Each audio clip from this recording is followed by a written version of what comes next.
Bueno, jarraituko dugu eta hemen daukagu Vamos gurekin a David continuar. González, Tenemos con Euskadiko nosotros a Ekonomia David Alternatibo eta González, en representación de la Red de Economía Alternativa y Solidaria de Euskadi. 15 minutuko lehen txanda bat Tiene izango usted duzu, un primer turno de 15 minutos para realizar sus aportaciones y luego todos los grupos intervendrán de forma seguida con 5 minutos y luego tendrá un último turno de 10 minutos para responder a las preguntas y a las reflexiones que se realicen.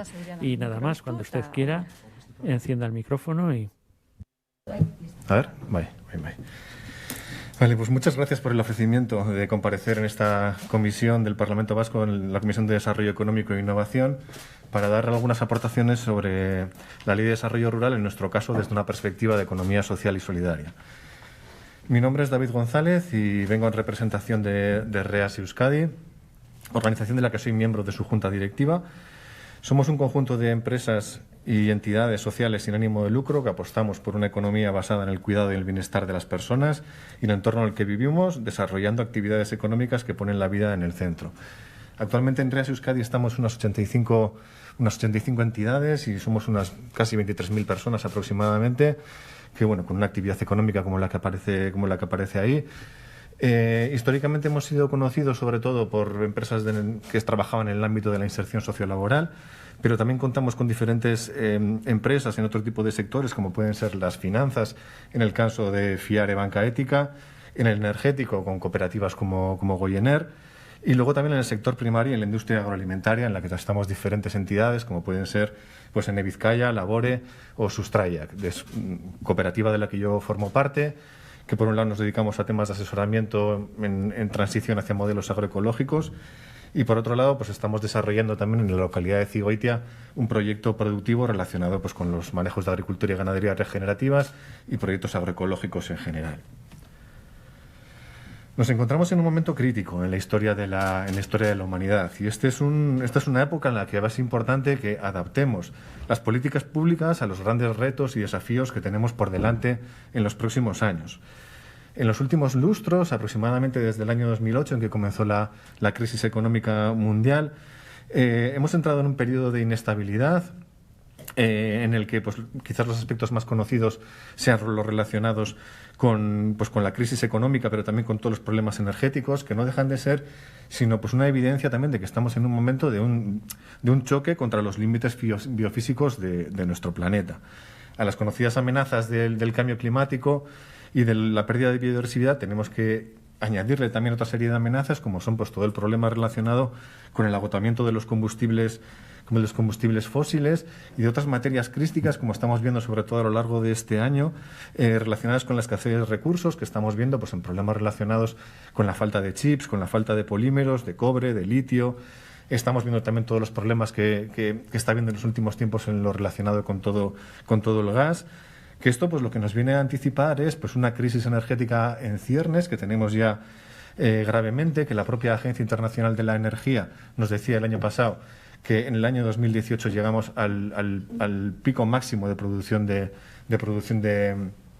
petróleo y que a partir de ahí nos enfrentamos a un descenso energético en los próximos años, a los que se va sumando pues otras sucesivas crisis, como es el caso de lo que estamos viendo ahora mismo con el gas natural, tanto en Argelia como en Rusia. Y que bueno, la propia Agencia Internacional de la Energía nos decía que si no tomamos cartas en el asunto, pues nos podemos encontrar que tan pronto como en el 2025 tendremos un 50% menos de disponibilidad de recursos energéticos. Todo esto va a ser agravado también por la escasez de otras materias primas críticas que son fundamentales para realizar la transición energética hacia modelos un poco más sostenibles, tal y como nos dicen los estudios que están desarrollando tanto Alicia como Antonio Valero, investigadores y catedráticos en Ingeniería Energética en la Universidad de Zaragoza, o el Grupo de Energía, Economía y Dinámica de Sistemas de la Universidad de Valladolid. La pandemia que hemos vivido también en los últimos tiempos, derivadas de zoonosis, en los que el modelo industrial de producción de alimentos tiene una gran responsabilidad, o sucesos como los ocasionados en el Estrecho de Suez, nos hablan bien a las claras de que vivimos en una sociedad de una gran complejidad y de que tenemos que tomar cartas en el asunto. Pues veíamos a lo largo del año pasado cómo materiales o productos críticos o básicos para el desarrollo de nuestra sociedad, pues dependen de cadenas internacionales dentro de un mundo globalizado en el que circunstancias de este tipo pueden hacer que un incremento de la fragilidad y que nos encontremos con problemas bastante importantes. Por ello es importante que apostemos por una relocalización de todas aquellas tareas que sean imprescindibles para la vida, pues tal y como se recoge en diferentes documentos, como los aprobados por la Unión Europea en la estrategia de la granja a la mesa, en la que se nos invita a todos los Estados miembros a incrementar nuestro grado de abastecimiento en productos básicos. Entonces, en este sentido, si estamos hablando del mundo rural, desde nuestro punto de vista, esta vinculación con lo que es el sector primario es absolutamente fundamental. Eso no quiere decir que otros sectores no sean importantes, como pueden ser el turismo o toda la industria de transformados, pero tenemos que dar un mayor peso, una mayor importancia a todo lo que es el sector primario. Y si estamos hablando del sector primario y el modelo de producción de alimentos industrial, que es el principal ahora mismo dentro del mundo rural, pues tenemos que hacernos ciertas preguntas también, ¿no? Y sobre todo, pues decidir, o sería interesante que esta ley, pues, ¿qué modelo de desarrollo es el que quiere impulsar dentro del medio rural? ¿Quiere apostar por un modelo productivo industrial que es el responsable de 1/3 de las emisiones de gases de efecto invernadero a nivel mundial? Con modelos que están dedicados a la importación y a la exportación de materias primas, pero que realmente muy pocas de ellas se quedan dentro de nuestro propio territorio, o esta ley quiere apostar por un nuevo modelo de desarrollo mucho más basado en otras formas de entender nuestra relación con el territorio, basadas o apoyadas en los principios de la agroecología, incorporando pues nuevas técnicas como son la agricultura y ganadería regenerativas, la permacultura, etcétera, y que nos permitan ir progresivamente aumentando nuestro nivel de autoabastecimiento y la capacidad también de generar empleos dentro de todo este nuevo modelo que aportamos. Y ahí podemos ver pues como diferentes datos o información que nos habla un poco del modelo en el que estamos viendo actualmente y que muchas veces no tiene demasiado sentido, ¿no? En la CAP, por ejemplo, estamos importando cada día 70.000 kilos de leche y exportamos 30.000. ¿Qué pasa con toda esa huella ecológica que está generando este modelo de consumo? O importar 2.500 kilos de carne de pollo y exportar 1.000, ¿no? ¿Qué pasa con todas estas diferencias? Si lo tradujéramos a kilos de CO2, esto sería el equivalente a que 40.000 coches estuvieran circulando desde Gasteiz hasta Tokio todos los días. Sería la misma huella de carbono. Y para absorber todas esas emisiones de carbono necesitaríamos el 70% de la superficie agraria de Guipúzcoa. Todo esto lo que nos habla claramente es de que estamos dentro de un modelo que tiene unos impactos bastante graves a nivel de cambio climático, pero también de impactos relacionados con el propio territorio en el que se desarrollan. Que esto es un poco las conclusiones en las que salieron en esta publicación, en estos estudios previos y diagnóstico para la revisión del Plan Territorial Parcial del Área Funcional de Álava Central, en el contexto de su consideración como bioregión, en la que pude participar dentro del equipo consultor, y que si analizáramos solo el caso de la bioregión central de Araba, o sea, los indicadores que nos salían están absolutamente desbordados, lo que nos viene a decir que el modelo de desarrollo en el cual estamos viviendo actualmente está completamente extralimitado de los límites físicos de nuestro propio territorio. Y esos son impactos que se someten a nuestro propio territorio y que si queremos ir a un modelo mucho más sostenible de sociedad, pues tendremos que abordar en algún momento. Frente a todo lo dicho con anterioridad, desde la economía social y solidaria nosotros apostamos por un modelo de carácter social y colaborativo que está centrado en el territorio y en base a los recursos y las necesidades propias de ese territorio. Nosotros apostamos por un concepto que nosotros llamamos la gestión agroecológica del territorio, que está muy basado en ese enfoque bioregional. Y por bioregiones lo que estamos hablando es por el establecimiento de áreas de nuestro territorio que vienen determinadas por cuencas hidrográficas, en la que todo nuestro modelo de desarrollo tendrá que ser capaz de adaptarse a los propios recursos que establezca esa propia bioregión.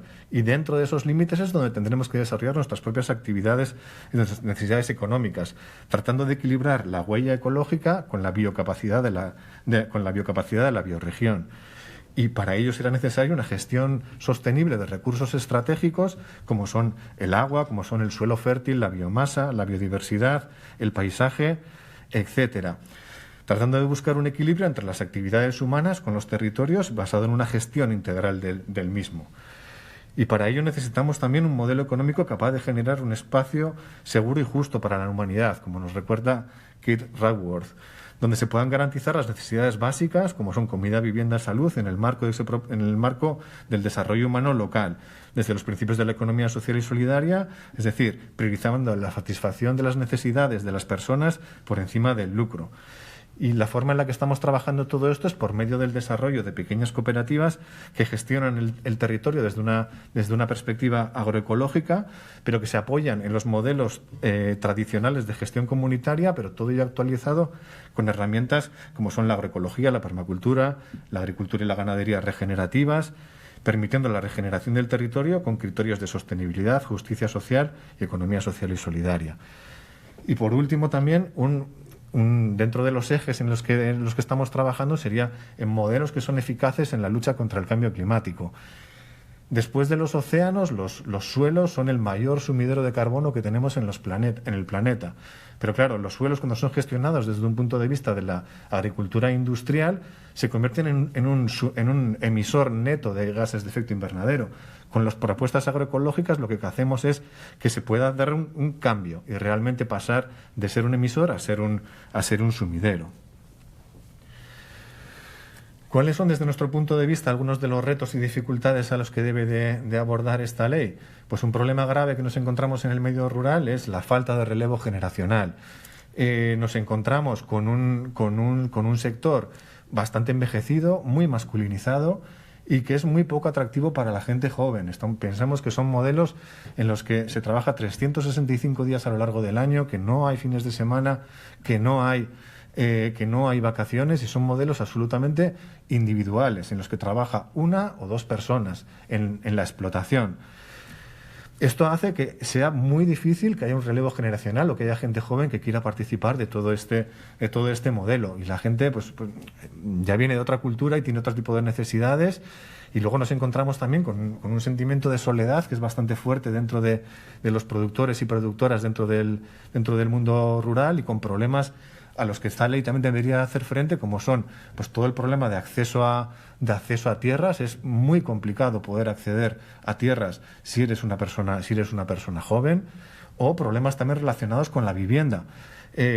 Las personas que quieran dedicarse a este tipo de actividades lo tienen muy complicado en según qué zonas para poder acceder a una vivienda y desde ahí poder realizar su actividad económica. Nos encontramos también con un exceso de burocracia a la hora de tramitar todos estos proyectos.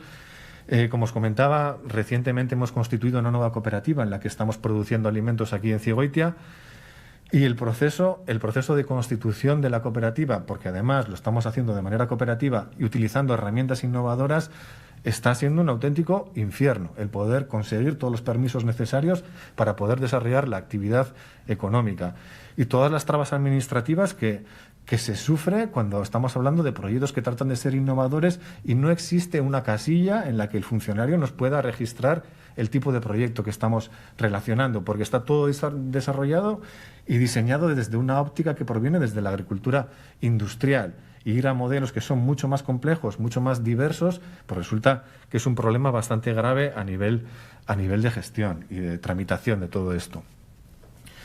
Y por último, quería terminar también pidiendo un mayor apoyo por parte de la Administración en aspectos que son absolutamente claves en el desarrollo de la agroecología en nuestro territorio, como son, por ejemplo, la utilización la necesidad urgente de infraestructuras que no tenemos en estos momentos en el sector, como por ejemplo todo lo relacionado con los obradores. Necesitamos también mataderos, y recientemente hemos visto como en Laudio se ha cerrado un matadero público cuando es una necesidad urgente dentro del sector. Incluso que se puedan habilitar otro tipo de mataderos más adaptados a las condiciones y características del siglo XXI, como es todo el tema de los mataderos móviles. El poder desarrollar centros de transformación que puedan ser de una utilidad colectiva también, pues compartida por diferentes personas productoras. Necesitamos también una mayor ambición en cuanto a las reducciones de emisiones de gases de efecto invernadero. En el último informe del IPCC del mes de agosto nos hablaba de que si queremos estar por debajo de 1,5 grados centígrados necesitamos disminuir en un 50% de aquí al 2030 nuestras emisiones de gases de efecto invernadero y llegar al cero neto tan pronto como en el año 2050. Eso lo que nos obliga es una reducción de un 7% anual de nuestras emisiones de gases de efecto invernadero. Y creemos que estamos muy lejos todavía de poder llegar a estos valores. Necesitamos también el desarrollo de planes y estrategias de transición hacia modelos más sostenibles. Es muy difícil para muchas personas que son productoras convencionales tratar de transitar a modelos agroecológicos porque todo el sistema está montado para seguir de esa manera. Y el momento en que una persona quiere hacer esa transición hacia todos estos modelos, la cantidad de trabas que se encuentran son enormes, son muy grandes y son muy complicados. Y pensamos que es necesario realizar esa planificación y esa estrategia para que el sector pueda ir adaptándose y evolucionando a todos los retos que tenemos en el siglo XXI. Y luego, por último, también, algo que desde REAS Euskadi llevamos años trabajando, es en animar a que la Administración se convierta en un motor de cambio dentro del sector. Y para ello llevamos durante muchos años desarrollando pliegos de contratación para que la Administración pueda hacer una contratación pública responsable en el que a través de estos pliegos pues pueda apoyar que todos estos procesos de transición agroecológica puedan desarrollarse en nuestro territorio vía compra pública, asegurando el acceso no solo a las grandes empresas, sino también a los pequeños a los pequeños productores, a las pequeñas cooperativas, que puedan acceder también a todos estos pliegos de contratación pública en igualdad de condiciones que el resto. Creo que me estoy pasando un minutito. Eskerrik asko. Eskerrik asko zuri, González. Muchas gracias, señor González. Abrimos un turno de grupos. En primer lugar, Grupo Vasco Popular Ciudadanos, señora Larrea. Gracias. Yo simplemente quería agradecer sus explicaciones y sus aportaciones a la Ley de Desarrollo Rural. Gracias.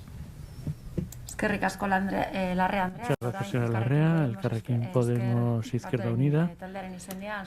Señor Soto. Bueno, gracias. En primer lugar, agradecerle que haya asistido y que nos haya hecho las aportaciones que nos ha hecho, también que haya elevado un poco la mirada y haya planteado pues cómo incide, ¿no?, el sector primario, en este caso la importancia de una ley de desarrollo rural que también aborde la incidencia del sector primario y desde esa perspectiva pues se realicen las modificaciones necesarias, porque a día de hoy, desde luego, el proyecto de ley adolece de cierto continuismo, ¿no?, en su naturaleza y en el fondo del planteamiento, y de ahí de alguna manera también que nos resulte interesante su exposición, porque bueno, pues ha puesto encima de la mesa los importantes retos a los que nos enfrentamos y en ese sentido también lo ambiciosos que debiésemos de ser a la hora de abordar la ley de desarrollo rural. Ha planteado algunos de los retos y sí me gustaría que nos planteara, bueno, en primer lugar, como modelo de negocio que aporta la agricultura regenerativa, es decir, ha hablado de ella, pero me gustaría que profundizara un poco más en esa cuestión y también, por ejemplo, cómo incide en la cuestión del mejor uso del agua o, bueno, de los fertilizantes y pesticidas, aunque es obvio que en la medida en que es una producción más local va a tener menor incidencia, tal y como ha explicado, pero que en cualquier caso pues nos lo explique. Cuál es el modelo también de distribución y venta que promueve la agricultura regenerativa y si en este sentido pues la Administración, como motor de cambio que aludía a ese término, tiene que aumentar e incidir mucho más en las políticas de consumo de producto local y en este sentido cómo podría la Ley de Desarrollo Rural incidir en esta cuestión. También ha planteado lo que respecta al relevo generacional, si tendría alguna propuesta que hacer en este sentido y si es en la Ley de Desarrollo Rural donde tiene cabida una cuestión como esta. Y luego, por otro lado, también en lo que respecta a la visión excesivamente ligada a la agricultura industrial, que, por cierto, hemos tenido ocasión de tener la comparecencia de la UAGA, que precisamente justo en la última parte de su exposición hablaba de no meter a todo el sector en el mismo saco y hablaba efectivamente de distinguir lo que es la agricultura industrial de la que no lo es y en este sentido, si la Ley de Desarrollo Rural, tal y como está planteada en este momento, sigue incidiendo o no en ese modelo de agricultura industrial y cómo podría no hacerlo. Eskerrik asko. Muchas gracias, señor Soto. Grupo Socialistas Vascos, señor Prieto. Sí, gracias al señor González por sus explicaciones y hacerle solamente una pregunta. En ese planteamiento que hace de transición de un modelo industrial a un modelo ecológico, ¿qué parte de las necesidades actuales de la ciudadanía quedarían cubiertas? Gracias. Muchas gracias, señor Prieto. Grupo EH Bildu, señora Echevarría. Bueno, en primer lugar, le agradezco sus explicaciones. Muy interesante. Compartimos gran parte de las reflexiones que ha aportado. Pero bueno, yendo más a la ley y a lo que tenemos hoy entre manos, me gustaría saber en torno a las dificultades que ha aportado de relevo, masculinización, de acceso a tierras y demás, pues cómo cree que podría solucionarse o encaminarse la solución a esos problemas desde la ley. Por otra parte, plantea que habría que poner en marcha planes y estrategias más sostenibles. Pues también lo mismo, ¿cómo cree que deberían llevarse a cabo? ¿Desde dónde? ¿Quiénes deberían participar en el desarrollo y en la confección de esos planes y esas estrategias? Y luego ha hecho mención al proyecto que están llevando a cabo en Cigoitia. Y entiendo, ha comentado que han tenido dificultades, etcétera. Me gustaría saber si han acudido al ADR de la comarca y cómo ha sido un poco, pues bueno, la colaboración que se les ha ofrecido desde el ADR, cómo ha sido todo ese proceso y bueno, pues si creen que se podría mejorar algo en el funcionamiento de las ADRs para que ese modelo de agricultura que ustedes quieren impulsar se pueda fomentar de alguna manera. Nada más, eskerrik asko. Muchas gracias, señora Echevarría. Y ahora, para terminar con el turno de grupos, tiene la palabra el representante del Grupo Nacionalista Vasco, señor Suso. Eskerrik asko, presidente Andrea. Eskerrik asko por su presencia en esta comparecencia. Bueno, yo la verdad que he conocido cosas desde su perspectiva que, bueno, vistas desde otra visión pueden ser muy interesantes, no lo pongo en duda. Pero, como le he dicho al anterior compareciente, esta ley no trata de agricultura ni de ganadería, trata de desarrollo rural. Y lo que pretende la ley, pues el objeto es regular y establecer el marco normativo que oriente las actuaciones para el desarrollo sostenible del medio rural vasco, de forma que el mismo se posicione en un plano de igualdad al resto del territorio como un factor fundamental en el desarrollo y la cohesión económica, social y territorial del país.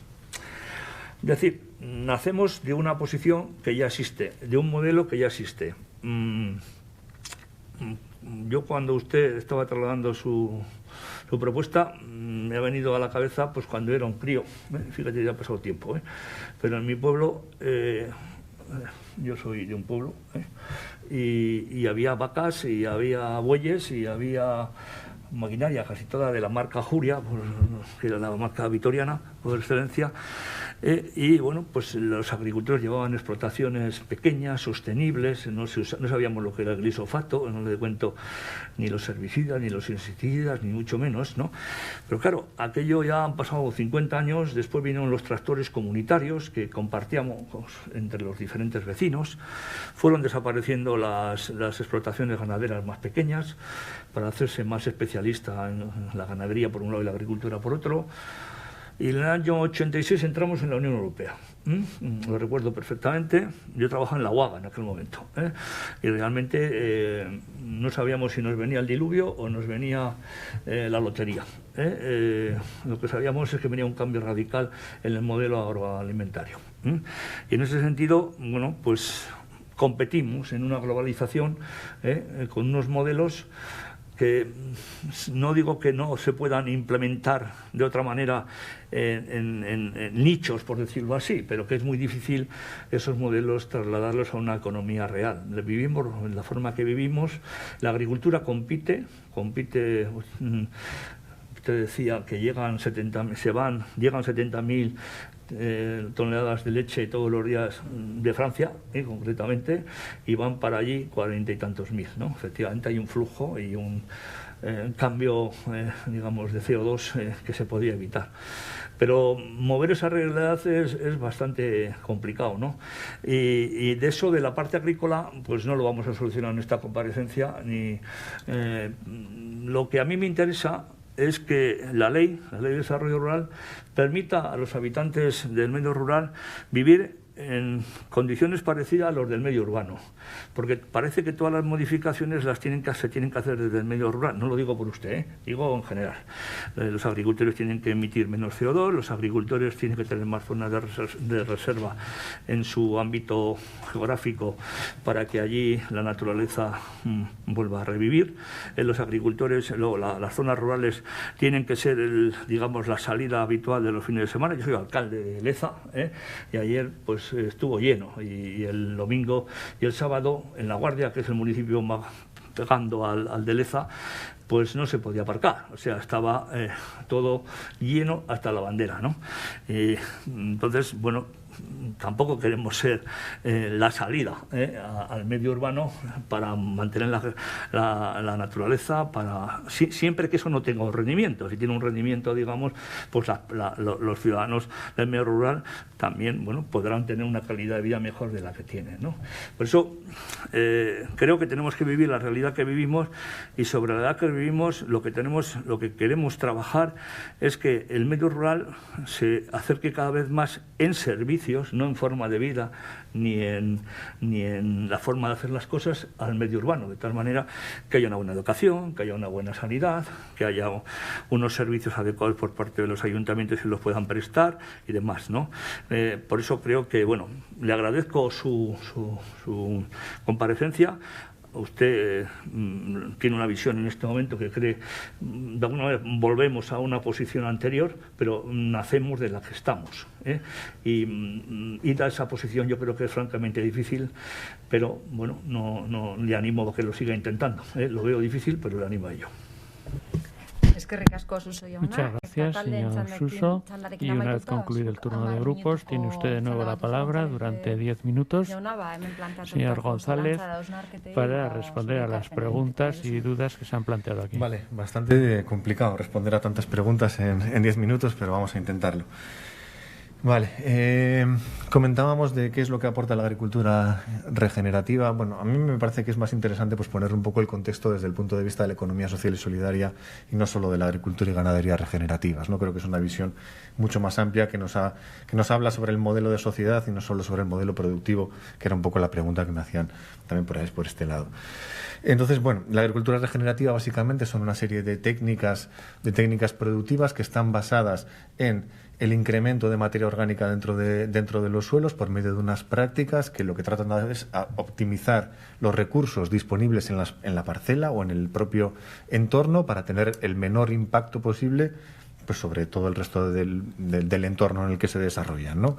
Este incremento de materia orgánica del suelo es vía fijación del CO2 que está en la atmósfera. Entonces, en la medida en la que estamos fijando este CO2 en forma de materia orgánica dentro del suelo, estamos incrementando el contenido de carbono del suelo, con lo cual es una herramienta fundamental en la lucha contra el cambio climático.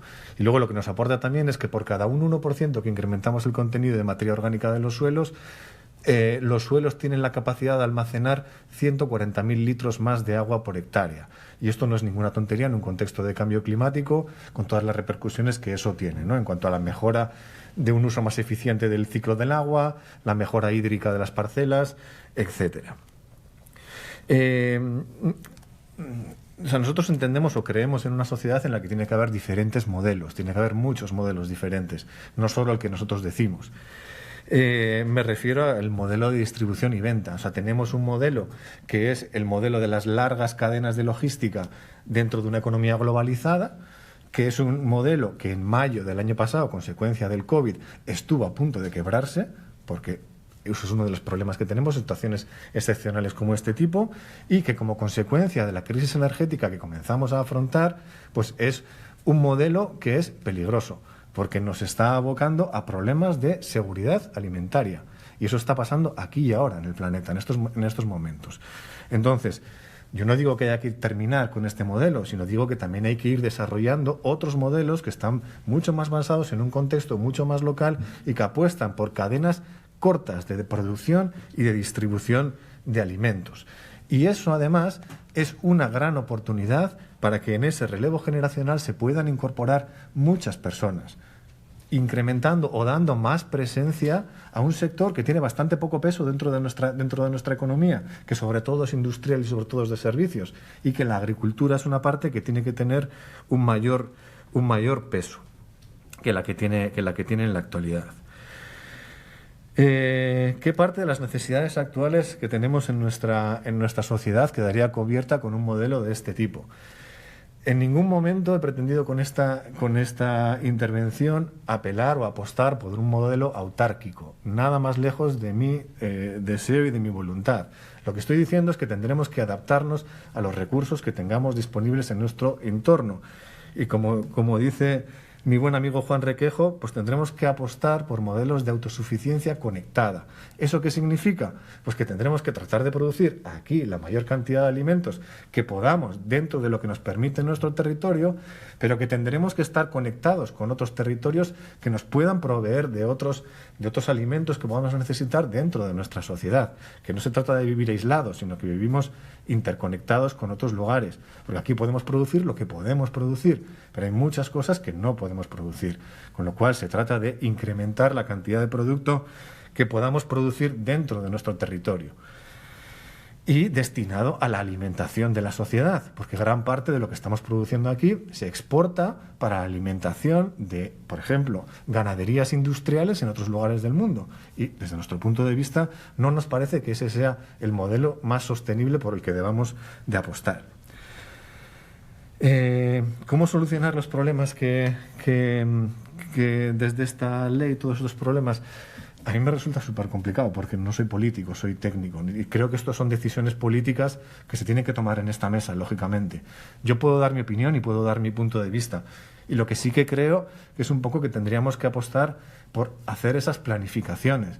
Yo sé que desde un punto de vista político parece que todo lo que sea hablar de cierta planificación de la economía asusta. Pero creo que en el contexto en el que estamos viviendo es necesario que planifiquemos ciertos aspectos estratégicos y claves, como en este caso son la alimentación. Porque nos estamos enfrentando a problemas bastante graves. Me comentaban por aquí también, pues bueno, todo este modelo, ¿no? Que no se trata de una vuelta al pasado, ni muchísimo menos, sino que se trata de coger pues todas aquellas cosas que en el pasado han sido interesantes y actualizarlas con la ciencia más sostenible que seamos capaces de desarrollar a lo largo del siglo XXI, porque nos podemos encontrar con situaciones bastante complicadas. Cualquier persona que haya tenido una conversación con cualquier agricultor en las últimas 2 semanas se dará cuenta de la enorme preocupación que tienen con problemas que no son coyunturales, sino que son estructurales, como es todo el problema derivado de la escasez de gas a la que nos estamos enfrentando. Tenemos un modelo de producción de alimentos que es petrodependiente, necesita de los combustibles fósiles. Por ejemplo, necesita del gas para la producción de fertilizantes. Vemos como las plantas de Fertiberia están cerradas porque los precios del gas en estos momentos hacen absolutamente inviable económicamente la producción de los fertilizantes. Lo mismo está pasando en Gran Bretaña con todas las plantas de fertilizantes cerradas. Entonces, o somos capaces de desarrollar un modelo de sector primario y de medio rural, porque desde nuestro punto de vista la principal ocupación del medio rural tiene que ser el cuidado del propio entorno, y estamos hablando de sector primario en este caso, o somos capaces de desarrollar modelos mucho más agroecológicos adaptados a los recursos que tenemos en el territorio, o nos vamos a ver enfrentados a graves problemas en no demasiado tiempo. Y esto nos lo están diciendo la mejor ciencia que tenemos disponible en estos momentos, y creo que deberíamos de escuchar por lo menos lo que nos está diciendo la comunidad científica y la urgencia de transitar hacia todo este tipo de modelos. Y evidentemente, no tenemos que decidir desde la metrópolis cuáles son las decisiones y cuál es el modelo de desarrollo que tiene que tener el medio rural. Evidentemente es el territorio el que tiene que definir cuáles son este tipo de planes y cuál es el modelo de desarrollo que se tiene que realizar en el territorio. Y vuelvo a decir, y no es o blanco o negro, sino vamos a diversificar al máximo posible, porque diversificar es la mejor manera de que nuestro territorio se convierta en un espacio realmente resiliente y pueda hacer frente a todos estos retos que tenemos por delante. Y desde luego que no es volver a una posición del pasado, sino que es volver hacia la mirada hacia adelante. Porque o enfrentamos todos estos retos, o vuelvo a decir, los problemas los tenemos ya encima de la mesa y son bastante graves. Eskerrik asko González. Muchas gracias, señor González, por su presencia. Y continuamos con la comisión, con las comparecencias. La próxima está convocada a las 3.